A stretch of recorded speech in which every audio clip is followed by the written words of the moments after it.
So this is my review of the iPhone SE 2020, and there's two sides to this coin. It's one of the most underwhelming phones of the year, but also one of the most important. It's one of the best mobile ideas of the year, but also the most boring. And it's an amazing phone, but also it's kind of alright. So let's get into why. So the iPhone SE comes in at $399 or 419 quid. And it comes in three colours, the black, which we've got here, the white version and the product red. And some of the proceedings from the product red actually go to a COVID-19 relief charity, so that's a really good cause. It's basically an iPhone 8 with 2020 specs. The first thing you notice about this phone is it's very small and very light.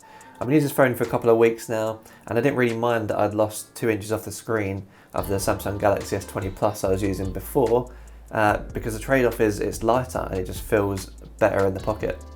The screen is 720p and it's more than enough for a screen this size. I haven't really pixel peeped, but I haven't noticed any significant decrease in quality from using a bigger phone with a better quality screen. The problem is we're still locked to 60Hz, which is kind of expected for a phone of this price bracket, but now we're getting Android phones in this price bracket that are coming out with 90Hz, 120, 144Hz. The screen also isn't that bright. It's more than capable in bright sunlight, but it's not ideal. Part of me wonders whether Apple caps that screen brightness to make the battery last longer. So let's go back to that two sides to one coin argument and talk about that 1600 mAh battery. Why would you buy a phone in 2020 with such a small battery that wouldn't even last the full day on most phones? Well, again, I've been using this phone for a couple of weeks and I've never had a problem with the battery. It's always lasted me the full day, even after a day of being out taking photos and videos. So it might appear terrible on paper, but it's really not, unless you're doing intensive tasks like gaming or video editing. But realistically, if you're buying a phone this small, the screen size is so small that you're not going to be doing any intensive tasks for too long. I think the battery life comes down to the small screen, which doesn't require as much power, and also the A13 chip, which is really the genius inside this phone. So the chip in the iPhone SE is the A13, and this is the same one used in the iPhone 11, the iPhone 11 Pro Max, and actually one above the one used in the iPad Pro, a $1,000 tablet. So what does this actually mean for the phone? Well, it is incredibly quick, and also it's likely to last that test of time if you were to keep this phone for 2 or 3 more years. It also means that it's quicker than any Android phone at this price range. And the reason for that is most Android phones use the Snapdragon processors, and these can be quite pricey. And so you're very unlikely to see one of the top tier Snapdragon processors in a cheap phone, because the phone makers simply cannot make phones that are cheap and have the latest Snapdragon processor. Maybe that's a topic for another video, or maybe you should look it up on YouTube to find out more about that. But essentially what this means is Apple has a one-up with this phone. Because they make their own chips, they can decide where to put them, and it's obviously less costly for them to put their higher end chips in their lower end phones. So that's what makes the iPhone run lightning fast, and also helps us on the processing tasks such as the camera.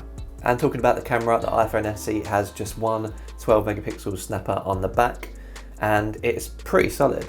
It's definitely an iPhone camera, and in my tests comparing it against the Samsung Galaxy S20 Plus, it held up really, really well.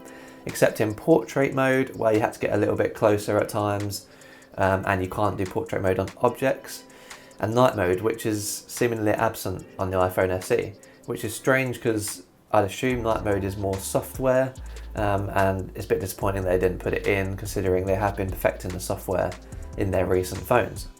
For enthusiasts though, there's nothing to scream about unless you take 4K video on your phone quite a lot. This phone takes hands down the best 4K video for any phone of this price bracket. So this brings me to the other side of the coin. On one side, the iPhone SE has one really capable camera.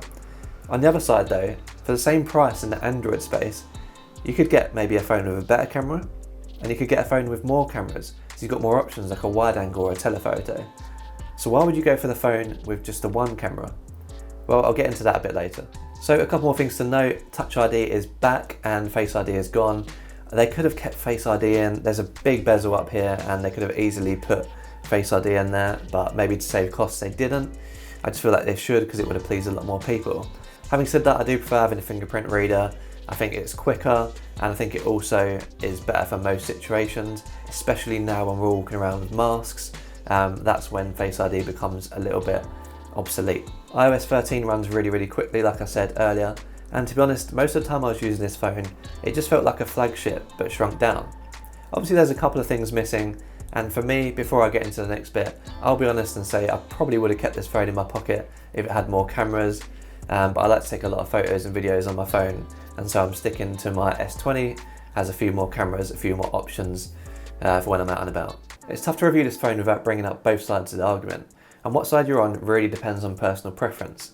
On one side, you have a solid, cheap iPhone. It's got a good camera, it's snappy, the battery life is good, and so generally it's a good entry into the iOS ecosystem.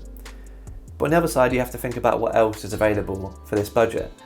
And in the Android space and this budget now, we can get bigger screens, we can get higher refresh rates, we can get more options on the cameras, and so much more. So you've got to think about who would buy this phone and why. For people that just want an iPhone or just want to get into the iOS space but can't budget for an iPhone 11, this will come highly recommended from me.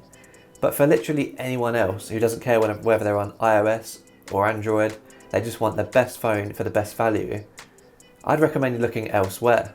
And initially that might seem like quite a small market, but if you think about the amount of people who wanted an iPhone but couldn't budget for an iPhone 11, so instead they opted for a budget Android phone, they'll now be looking at this phone as a serious option, and they'll now be going into the iOS ecosystem. And once they're there, Apple likes to keep them there. So this is a smart move from Apple at taking people from Android and starting them off on iPhone. But unfortunately, that makes this phone clever and amazing, but for only one reason. It's an iPhone. I've been Chris Spice. If you like this video, then give it a thumbs up. If you've got any opinions or comments, leave them in the comments section down below and I'll be sure to reply to them. I will do a lot of videos on tech and camera gear, so if you want to see more videos like this, then hit that subscribe button and the bell button to be notified when my next video comes out. Thanks for watching, and I'll see you in the next one.